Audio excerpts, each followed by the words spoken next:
Arxeoloqlar Perunun bir təpəsində qədim insanlar tərəfindən çəkilmiş böyük bir şəkil aşkar etdiklərini açıqlayıblar. Bu nəhəng yerüstü şəkillərə geogliflər deyilir və ən məşhur olanlarının müəllifləri qədim Nazca mədəniyyətinə aid olan insanlardır. Təpədə tapılan şəkil nəhəng bir pişik siluetini təmsil edir və 2000 ildən çox müddət ərzində demək olar ki, yer üzündən silinmişdi. Lakin arxeoloqlar onun vaxtında tapıb bərpa etməyə bacarmışlar. Hazırda alimlər 30-dan çox belə şəklin mövcudluğundan xəbərdardır. Amma bu şəkillərin nə üçün yaradıldığı hələ də dəqiq bilinmir. Amma bir çox fərziyyələr mövcuddur və bu videoda onların ən maraqlılarını təqdim edirəm. Siz də bizə dəstək olmaq üçün kanala abunə olaraq şərh yazmağı unutmayın. Alimlər Nazca geogliflərinin nə üçün və necə yaradıldığını dəqiq bilmir. Ancaq bu sirli sənət əsərləri daim araşdırılır. Hal-hazırda tədqiqatçılar bilirlər ki, müxtəlif heyvan şəkillərindən başqa qədim Nazca sakinləri təxminən 12.000 sadə xətt və zolaq çəkmişlər.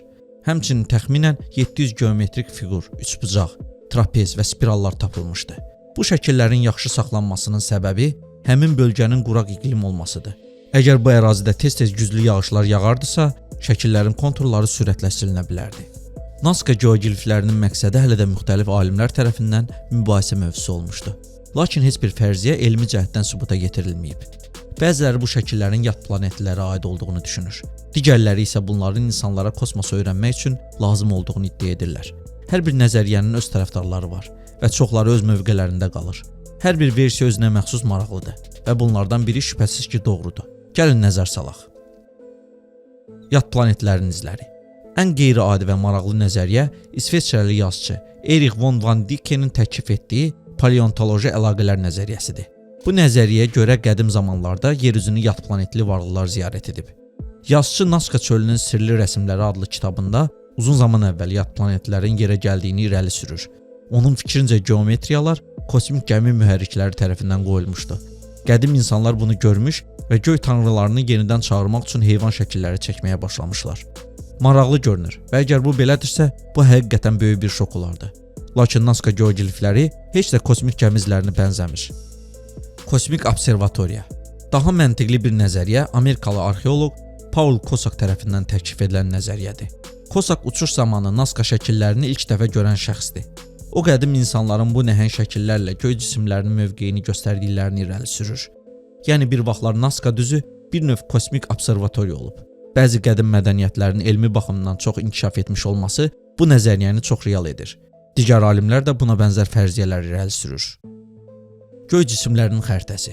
1947-ci ildə geoglifləri ilk dəfə çəkən alman alimləri Maria Rech bu nəhəng şəkillərin astronomiya ilə əlaqəli olduğunu düşünürdü. Onun fikrincə müxtəlif xəttlər müxtəlif planetar hadisələrin istiqamətini göstərirdi. Heyvan şəkilləri isə fərqli ulduz qruplarını simvollaşdırırdı.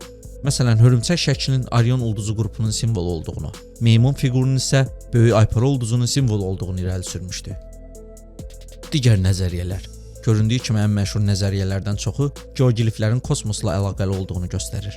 Lakin Nazca geoglifləri üzərində tədqiqatlar artıq 10 illiklərdir ki, davam edir və bu müddət ərzində digər fərziyyələr də irəli sürülüb. Maraqlı olan bəzi nəzəriyyələr isə bunlardır.